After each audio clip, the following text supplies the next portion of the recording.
എല്ലാവർക്കും നമസ്കാരം. ഇന്നത്തെ topic perimenopausal symptoms in ladies. അതായത് ഒരു മിഡ് ലൈഫ് ആവുമ്പോഴത്തേക്കും ലേഡീസിലുള്ള ഹോർമോണൽ വ്യതിയാനങ്ങൾ, അതുമൂലമുള്ള പ്രശ്നങ്ങൾ. പലപ്പോഴും പലരും തിരിച്ചറിയാതെ പോകുന്ന ഒരു പ്രശ്നമാണ് ഈ മിഡ് ലൈഫ് ക്രൈസിസ്. അപ്പോൾ അതിൻ്റെ പല സിംറ്റംസ് എന്തൊക്കെയാണ്, അത് പലരെയും ബുദ്ധിമുട്ടിക്കുന്നുണ്ട്. അപ്പോൾ അവർ വിചാരിക്കുന്നത് അവരുടെ എന്തെങ്കിലും ഒരു പേഴ്സണൽ ഹെൽത്ത് ഇഷ്യൂസാണ് എന്നവർ തെറ്റിദ്ധരിക്കും. അപ്പോൾ ഈ ഒരു കാര്യങ്ങളൊക്കെ അറിഞ്ഞിരുന്നാൽ നമുക്ക് ഇതിനെ ഒരു പരിധിവരെ നമുക്ക് തടയാം.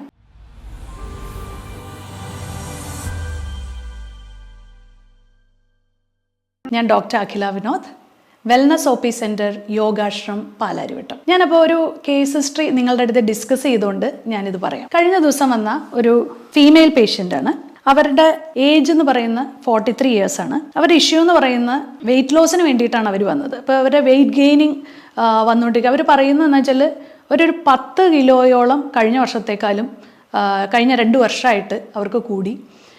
അവർ ജിമ്മിൽ പല എക്സസൈസ് ചെയ്യുന്നുണ്ടെങ്കിൽ പോലും, ജിമ്മിൽ സ്ഥിരമായിട്ട് പോകുന്നുണ്ടെങ്കിൽ പോലും 1 കിലോ പോലും അവർക്ക് റിഡക്ഷൻ വന്നിട്ടില്ല. കൂടാതെ അവർക്ക് അസിഡിറ്റി ഇഷ്യൂസ്, അതായത് അവർക്ക് വയറിൻ്റെ പ്രശ്നങ്ങൾ നമ്മൾ ചോദിച്ച് വന്നപ്പോൾ അവർക്ക് അസിഡിറ്റി ഇഷ്യൂസ് ഉണ്ട്.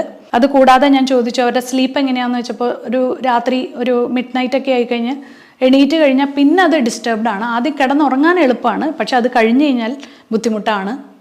അതുപോലെ തന്നെ അവരുടെ മാസമുറയിലുള്ള വ്യത്യാസങ്ങൾ, അതായത് പീരീഡ്സിൻ്റെ സൈക്കിളിലുള്ള വ്യത്യാസം, അതായത് കറക്റ്റായിട്ട് വന്നുകൊണ്ടിരുന്നതാണ്. പക്ഷേ ഈ കഴിഞ്ഞ 2-3 മാസങ്ങളിലായിട്ട് ഡേറ്റിൽ കുറച്ചുള്ള ഒരു ചേഞ്ച്, പക്ഷെ അത് വലിയ ചേഞ്ചൊന്നുമല്ല. ചില മാസങ്ങളിൽ അത് 31 ദിവസം, ചില മാസം അതൊരു 26-28 ദിവസം, അങ്ങനെയുള്ള ചെറിയ ചേഞ്ചസ്. അത് കൂടാതെ പിന്നെ അവർക്ക് ചെറുതായിട്ട് ഈ ആസിഡിൻ്റെ പ്രശ്നം വരുമ്പോഴത്തേക്ക് അവർക്ക് തലവേദന, അങ്ങനെ ചില ഇഷ്യൂസ്. കൂടാതെ മുടി കൊഴിച്ചിൽ വളരെ ഇതായിട്ട് നമുക്ക് കാണാൻ സാധിക്കും. അവരുടെ നെറ്റിയുടെ ഈ ഒരു ഭാഗത്തായിട്ട് നന്നായിട്ട് അവരുടെ തലയോട്ടി നമുക്ക് കാണാൻ സാധിക്കും. പിന്നെ അത് കൂടാതെ ഏറ്റവും മെയിനായിട്ട് ആൾ ബുദ്ധിമുട്ടിക്കൊണ്ടിരിക്കുന്ന ആങ്കർ ഇഷ്യൂസ്. അവർക്ക് ഭയങ്കരമായിട്ടുള്ള ആങ്കർ, അവരെ കുട്ടികളെ ഭയങ്കരമായിട്ട് ചീത്ത പറയുന്നു, ഹസ്ബൻഡായിട്ടുള്ള അസ്വാരസ്യങ്ങൾ, അങ്ങനെയുള്ള പല പ്രശ്നങ്ങൾ. ഇതൊക്കെയാണ് അവരുടെ മെയിനായിട്ട് ഒരു സിംറ്റംസ് ആയിട്ട് നമ്മുടെ അടുത്ത് വന്നത്. അപ്പോൾ ഒരുവിധം ഈ ഒരു പ്രായത്തിൽ, അതായത് 35 തൊട്ട് 45 വയസ്സ് വരെയുള്ള സ്ത്രീകൾ നമ്മളുടെ അടുത്ത് വരുമ്പോൾ പറയുന്നതിൽ ഏകദേശം എല്ലാ സിംറ്റംസും കോറിലേറ്റ് ചെയ്ത് വരുന്നത് പെരിമെനോപോസൽ ഒരു ഫേസിലേക്കാണ്. അപ്പം നിങ്ങൾ അറിയേണ്ട ഒരു കാര്യം എന്ന് വെച്ചാൽ, നമ്മളെ സ്ത്രീകളിൽ ഒരു 30 വയസ്സ് വരെ ചിലവർക്ക്, അല്ലെങ്കിൽ 30 തൊട്ട് 35 വരെ നമ്മളൊരു ഫേസാണ്. എല്ലാ 5 വർഷവും മനുഷ്യർ മാറിക്കൊണ്ടിരിക്കുന്നു എന്ന് പറയും. അപ്പം നമ്മളുടെ ഇത്രയും നാൾ നമ്മുടെ പ്യൂബേർട്ടി കഴിഞ്ഞു, പ്രഗ്നൻസി കഴിഞ്ഞു, അത് കഴിഞ്ഞിട്ടുള്ള ആ ഒരു ഫേസിലേക്ക് നമ്മൾ വരുമ്പോൾ, അല്ലെങ്കിൽ ഒരു മിഡ് ലൈഫിലേക്ക് വരുമ്പോൾ നമ്മൾക്ക് ഒത്തിരി ഹോർമോണൽ ചേഞ്ചസ് നമ്മളുടെ ശരീരത്തിൽ ഉണ്ടാവുന്നു. ആ സമയത്ത് നമ്മളുടെ ആ ശരീരം അതിനു വേണ്ടി അടുത്ത ഒരു സ്റ്റേജിലേക്ക് പ്രിപ്പയർ ചെയ്യുന്ന സമയത്ത് നമുക്ക് ഈ പറഞ്ഞിരിക്കുന്ന എല്ലാ പ്രശ്നങ്ങളും വരും. അപ്പോൾ ഈ പ്രശ്നങ്ങൾ വരുമ്പോൾ നമ്മൾ എങ്ങനെയാണ് അതിനെ ഹാൻഡിൽ ചെയ്യേണ്ടത് എന്ന് ഞങ്ങൾ കൂടുതലും അവരെ പഠിപ്പിച്ചു കൊടുക്കുന്ന ലൈഫ് സ്റ്റൈലിലുള്ള വരുത്തേണ്ട മാറ്റങ്ങൾ. അതായത് ഇത്രയും നാളും ഞാനത് ചെയ്തു, പക്ഷേ ഇപ്പം എനിക്ക് ചെയ്യാൻ സാധിക്കുന്നില്ലല്ലോ എന്ന് പറയുമ്പോൾ അത് അവർക്ക് ഭയങ്കരമായിട്ട് അവരെ ഡിപ്രഷനിലാക്കുന്നു. അതായത് അവർക്ക് കഴിഞ്ഞ കുറേ ജോലികളായിക്കോട്ടെ, അല്ലെങ്കിൽ അവർ ചെയ്യുന്ന ഫിസിക്കൽ ആക്ടിവിറ്റി, എന്തെങ്കിലും എക്സസൈസ് ആയിക്കോട്ടെ, അവർക്ക് പണ്ടത്തെ അത്രയും ആ ഒരു കപ്പാസിറ്റി ഇപ്പോൾ ആ എക്സസൈസ് ചെയ്യാനായിട്ട് അവർക്ക് കിട്ടുന്നില്ല. അതവരെ ഭയങ്കരമായിട്ട് ഡിസപ്പോയിൻ്റ് ചെയ്യുന്നുണ്ട്. അത് കൂടാതെ പണ്ട് അവർ വളരെ ഹാപ്പി ആയിരുന്നു, ഇത്രയും സെൻസിറ്റീവ് അല്ലായിരുന്നു. അവർ തൊട്ടതിനും പിടിച്ചതിനും ഒക്കെ കരച്ചിൽ വരിക, അതുപോലെ തന്നെ പെട്ടെന്ന് കുട്ടികളോട് ദേഷ്യപ്പെടുക. അത് കഴിഞ്ഞ് കുട്ടികൾ സ്കൂളിൽ പോയി കഴിയുമ്പോഴത്തേക്കും അവരത് ഓർത്തിരുന്ന് കരയുക. അപ്പോൾ അവരുടെ ആങ്കർ ഇഷ്യൂസ് അവർക്കത് കൺട്രോൾ ചെയ്യാൻ പറ്റുന്നില്ല. പക്ഷേ എന്ന് അവർക്ക് അന്ന് അത്രയും ഒരു ആങ്സൈറ്റിയോ ടെൻഷനോ ഉണ്ടോയെന്ന് വെച്ചാൽ ട്രീറ്റ് ചെയ്യേണ്ടതായിട്ടുള്ള ഒരു പ്രശ്നങ്ങളില്ല താനും. പിന്നെ വയറിൻ്റെ പ്രശ്നങ്ങൾ, ചിലവർക്ക് അത് കോൺസ്റ്റിപ്പേഷനായിട്ട് കാണാറുണ്ട്, ചിലവർക്കത് ആസിഡ് റിഫ്ലക്സ് ആയിട്ട്, അതായത് മുകളിലേക്ക് തേട്ടി വരുന്ന രീതിയിലും വരാറുണ്ട്. വൈറ്റമിൻ ഡി നമ്മൾ ഇവരോട് ചെക്ക് ചെയ്യാൻ പറയുമ്പോൾ വളരെ ഡെഫിഷ്യൻ്റ് ആവാറുണ്ട്. അപ്പം നമ്മൾ ശ്രദ്ധിക്കേണ്ട, ആദ്യം നമ്മൾ ഇവരോട് പറഞ്ഞ് കൊടുക്കുന്ന കുറച്ച് ടെസ്റ്റുകൾ എന്ന് പറയുന്ന ഹോർമോണൽ എസ്സേ. അതായത് നിങ്ങൾ ചെക്ക് ചെയ്യേണ്ട നിങ്ങളുടെ പ്രൊജസ്ട്രോണും ഈസ്ട്രജനും പ്രൊലാക്റ്റിനും, ഈ ഹോർമോൺസ് നമ്മൾ അവർക്ക് വേണ്ട, അവരുടെ കേസ് ഹിസ്റ്ററി എടുത്തതിന് ശേഷം നമ്മൾ അവരോട് ഇന്ന ഹോർമോൺസ്, അപ്പം നിങ്ങൾക്കും ഹോർമോണൽ എസ്സേ എന്ന് പറഞ്ഞു കഴിഞ്ഞാൽ നിങ്ങൾക്കും അത് ചെക്ക് ചെയ്യാവുന്നതാണ്. രണ്ടാമതായിട്ട് നമ്മൾ പറയുന്നത് തൈറോയിഡിൻ്റെ എന്തെങ്കിലും വ്യതിയാനങ്ങളുണ്ടോ, തൈറോയിഡിൻ്റെ ആൻറ്റി TPO ആൻറ്റി TG എന്ന് പറയുന്ന ആൻറ്റിബോഡീസും കൂടി നമ്മൾ ഇതിൻ്റെ കൂടെ ചെക്ക് ചെയ്തിട്ട് തൈറോയിഡ് ഗ്രന്ഥി പൂർണ്ണമായിട്ടും ഓക്കെ ആണോ എന്നും കൂടി നമ്മൾ ചെക്ക് ചെയ്യിപ്പിക്കും. പിന്നെ ഒരു ഇത് പറയുന്നത് വൈറ്റമിൻ D വൈറ്റമിൻ നമ്മളൊന്ന് ചെക്ക് ചെയ്യിപ്പിക്കും. അപ്പോൾ അവർ പറയും ഞാൻ നേരത്തെ ചെക്ക് ചെയ്തിരുന്നു, അപ്പോൾ അതൊരു 25 ഒക്കെ ഉണ്ട്, കുഴപ്പമൊന്നുമില്ല എന്ന് അവരങ്ങ് സ്വയം വിശ്വസിക്കുകയാണ്. പക്ഷേ 25 പോരാ.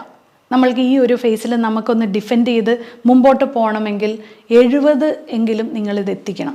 ഒരു 70-75 ആയിക്കഴിഞ്ഞാൽ നിങ്ങൾ പൂർണ്ണമായിട്ടും മാനസികമായിട്ടും ഇമ്മ്യൂണിറ്റി വൈസും നിങ്ങൾക്ക് ഇമ്പ്രൂവ് ചെയ്യാനായിട്ട് സാധിക്കും. പിന്നെ പറയുന്ന ഒരു ഘടകം എന്ന് പറയുന്ന ഫെറിറ്റിനാണ്. ഫെറിറ്റിൻ പല ലേഡീസിലും ഈ പറഞ്ഞ മാസമുറയിലുള്ള ബ്ലീഡിങ് ചിലവർക്ക് അധികമായിരിക്കും, ചിലവർക്ക് അത് വളരെ കുറവായിരിക്കും. ഈ കുറവ് വരുമ്പോൾ നിങ്ങളത് തീർച്ചയായിട്ടും ഫെറിറ്റിൻ വേഗം പോയി ചെക്ക് ചെയ്യുക, ഹീമോഗ്ലോബിനും ചെക്ക് ചെയ്യുക. ഇത് കാണുമ്പോൾ നിങ്ങളുടെ ആ സ്റ്റോർഡ് അയൺ, അതായത് സ്റ്റോർ ചെയ്തിരിക്കുന്ന അയൺ വിത്ത് ഓക്സിജൻ മോളിക്യൂൾ വളരെ കുറവ്. അപ്പോൾ ഈ പറഞ്ഞ ഒരു സിംറ്റംസ് പറയാൻ വിട്ടുപോയി. അതായത് ഇവർ നടന്നു കഴിയുമ്പോൾ ഇവർക്ക് കിതപ്പ് വരിക. ഈ കിതപ്പ് വരുമ്പോൾ അത് മനസ്സിലാക്കണം, ഓക്സിജൻ്റെ ആ ഒരു എമൗണ്ട് കുറഞ്ഞിട്ടാണ്. അപ്പോൾ നിങ്ങൾ ഫെറിറ്റിൻ തീർച്ചയായിട്ടും ചെക്ക് ചെയ്യുക. അപ്പോൾ നമുക്ക് കാണാൻ പറ്റും അത് 10 താഴെയായിരിക്കും. ഓക്കെ, അപ്പോൾ അത് വളരെ ഇമ്പോർട്ടൻ്റ് ആണ്. പിന്നെ നിങ്ങൾ ചെക്ക് ചെയ്യണമെന്ന് വെച്ചാൽ ഇൻഫ്ലമേഷൻ, അതായത് മിക്ക ലേഡീസിലും ഇതും വളരെ ഇമ്പോർട്ടൻ്റ് ആണ്. എനിക്ക് കുറേ സിംറ്റംസ് ഉണ്ട് പറയാനായിട്ട്, പക്ഷേ എല്ലാം ഇങ്ങനെ നിരത്തി വരുവാണെങ്കിൽ ഒരു 10, 15, 20 സിംറ്റംസോളം എല്ലാ ലേഡീസും കംപ്ലയിൻറ്റ് ചെയ്തത് വെച്ച് നമുക്ക് വേണമെങ്കിൽ പറയാൻ പറ്റും. അതിനകത്ത് ഏറ്റവും ഇമ്പോർട്ടൻ്റ് ആയിട്ട് ഇപ്പോൾ കുറച്ച് ഈ ഒരു അടുത്തിടെ വന്ന എല്ലാ ലേഡീസും പറയുന്നതാണ് നീർക്കെട്ട്, ഇൻഫ്ലമേഷൻ, ജോയിൻറ്റ് പെയിൻ. ഇതെല്ലാം ഒരു കാറ്റഗറിയിൽ പെടുത്താം നമുക്ക്. ഈ ഇൻഫ്ലമേഷൻ എന്ന് പറയുമ്പോൾ അവർക്ക് പറയുകയാണ് പുറത്തിൻ്റെ വേദന. ഇവിടെ ഈ ബാക്കിലായിട്ട് അവർ ചൂണ്ടിക്കാണിക്കുക ഒരു പർട്ടിക്കുലർ പോയിന്റിൽ നല്ലപോലെ വീർത്ത് നീർക്കെട്ട് ഇങ്ങനെ കിടക്കുന്നത് നമുക്ക് കാണാൻ സാധിക്കും. അപ്പോൾ ഈ ഇൻഫ്ലമേഷൻ, അപ്പം നമ്മൾ എന്ത് ചെയ്യുന്നുവെച്ചിട്ടുണ്ടെങ്കിൽ ഇവരുടെ വൈറ്റമിൻ എയും പിന്നെ അതുപോലെ തന്നെ കാലിൻ്റെ മസിൽ വേദന, അതുപോലെ തന്നെ രാവിലെ എണീക്കാൻ വയ്യായിക, ഇത് വരുമ്പോൾ നമ്മൾ ഇവരുടെ മഗ്നീഷ്യം ലെവലും ഒക്കെ നമ്മൾ ചെക്ക് ചെയ്യിപ്പിക്കും. പല വൈറ്റമിൻസിൻ്റെയും ഡെഫിഷ്യൻസി നമ്മൾ മാറ്റിയെടുത്ത് നല്ലപോലെ സപ്ലിമെൻറ്റ്സും അതുപോലെ തന്നെ ലൈഫ് സ്റ്റൈല് നമ്മളൊന്ന് മാറ്റിപ്പിടിക്കും. അതായത് ഇന്നലെ വരെ ചെയ്തിരുന്ന പല കാര്യങ്ങളും ഇന്ന് മാറ്റേണ്ടിയിരിക്കുന്നു, അത് നമ്മൾ മാറ്റി കൊടുക്കും. കൂടാതെ നല്ലൊരു ഡയറ്റ് നിങ്ങൾ ഫോളോ ചെയ്യണം. അതായത് നിങ്ങളുടെ ആഹാരത്തിൽ ആസിഡ് റിഫ്ലക്സ് ഉള്ളവരാണെങ്കിൽ തീർച്ചയായിട്ടും നിങ്ങളുടെ ആഹാരത്തിൽ പ്രോബയോട്ടിക് കൂടുതൽ ഉൾപ്പെടുത്താനായിട്ട് ശ്രമിക്കുക. പ്രോബയോട്ടിക് സപ്ലിമെൻ്റ് ആയിട്ട് എടുക്കാം, അല്ലെങ്കിൽ തൈരിലൂടെ, അതായത് തൈരിൽ ലാക്ടോബാസിലസ് ബാക്ടീരിയ ഉണ്ട്, ഇതൊരു പ്രോബയോട്ടിക് ആയിട്ട് നിങ്ങൾക്ക് സ്ഥിരമായിട്ട് നിങ്ങൾ ഇത് രാവിലെ കഴിക്കുക. രാവിലെ ശരിക്കും പറഞ്ഞാൽ ഒരു പഴങ്കഞ്ഞി കുടിച്ച് നിങ്ങളുടെ വയറൊന്ന് സെറ്റാക്കുക. അത് എല്ലാ ദിവസവും കുടിക്കണം എന്നല്ല ഞാൻ പറയുന്നത്. ഒരാഴ്ചയെങ്കിലും നിങ്ങൾ രാവിലെ പഴങ്കഞ്ഞി കുടിക്കുകയാണെങ്കിൽ നിങ്ങളുടെ ശരീരമൊക്കെ ഒന്ന് തണുക്കാനും ഒക്കെ നല്ലതാണ്. അപ്പോൾ ഇങ്ങനെയുള്ള ഒരു കുറച്ച് കാര്യങ്ങൾ നമ്മൾ ലൈഫ് സ്റ്റൈലിൻ്റെ കുറച്ച് വ്യത്യാസങ്ങൾ മാറ്റി കൊടുത്ത്, അതായത് ഉറക്കത്തിൻ്റെ സമയം അവരോട് മാറ്റാൻ പറയുന്നു, ഡയറ്റിലുള്ള കുറച്ച് വ്യത്യാസങ്ങൾ പറയുന്നു. അതിനുശേഷം നമ്മൾ യോഗയാണ് അവരോട് ഇത് ചെയ്യണം. അതായത് നിങ്ങൾ ഏതെങ്കിലും ഒരു ഫിസിക്കൽ ആക്ടിവിറ്റി, ഇപ്പം നിങ്ങൾക്ക് യോഗ ഇഷ്ടമല്ലാത്ത ഒരാളാണെങ്കിൽ നിങ്ങൾക്ക് സ്വിമ്മിങ്ങിനോ അല്ലെങ്കിൽ വേറെ എന്തെങ്കിലും കുറച്ച് വേർക്കുന്ന ഒരു എക്സസൈസ് ചെയ്യാനോ അല്ലെങ്കിൽ നിങ്ങൾ ജിമ്മിൽ പോവുകയോ അങ്ങനെ നിങ്ങളൊരു കറക്റ്റായിട്ടൊരു ഇത് ചെയ്യുക. പക്ഷേ ഈ പോകുന്നതിനൊക്കെ മുമ്പായിട്ട് ഞാൻ നേരത്തെ ആദ്യം പറഞ്ഞ ഈ കുറച്ച് ടെസ്റ്റുകൾ ചെയ്തിട്ട് നിങ്ങൾക്ക് മനസ്സിലാക്കുക അതിൻ്റെ മൂലകാരണം എവിടെയാണ് കിടക്കുന്നത്. അതിനെ റെക്ടിഫൈ ചെയ്തിട്ട് ഈ ഒരു കാര്യങ്ങൾ ചെയ്താലാണ് കാര്യമുള്ളൂ.